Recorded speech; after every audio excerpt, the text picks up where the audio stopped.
On commence par 3 infos à retenir dans l'actualité. Et petit retour sur le jackpot de la France dans le Golfe ce week-end.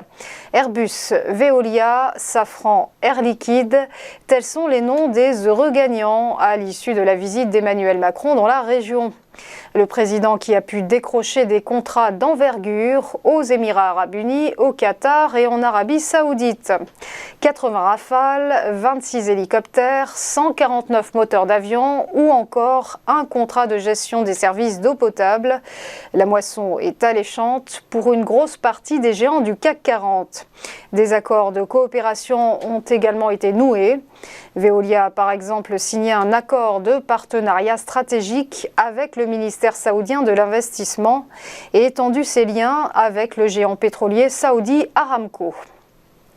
Quoi qu'il arrive, nous resterons présents. La formule est signée Bruno Le Maire. Le ministre de l'économie s'exprimait hier au sujet d'un éventuel retour du quoi qu'il en coûte, mais il a douché les espoirs de nombreux professionnels.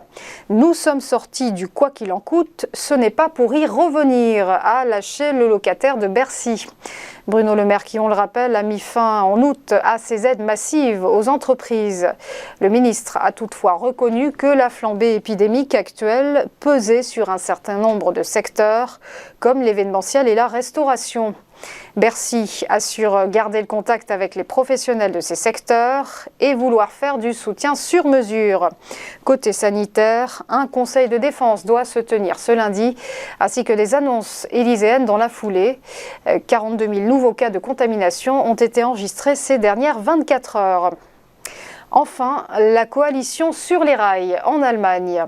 Les libéraux démocrates du FDP l'ont largement approuvé hier.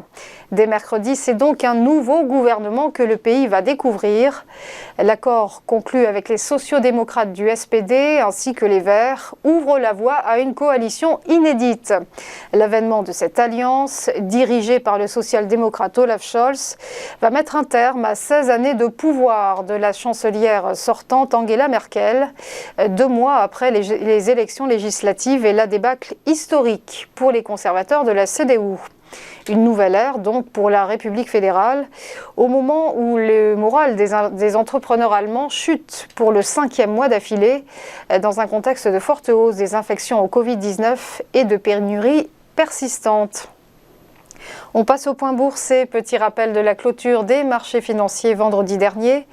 Le CAC 40 a chuté de 0,44%, l'indice parisien qui a terminé à 6 765 points.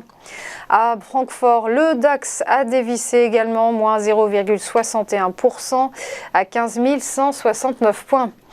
Tandis qu'à Madrid, l'IBEX lâchait 0,71% et à Londres, le FTSE, quasiment à l'équilibre, perdait 0,097%.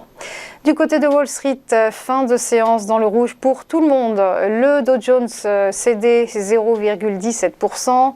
L'indice élargi du S&P 500 abandonnait 0,84%.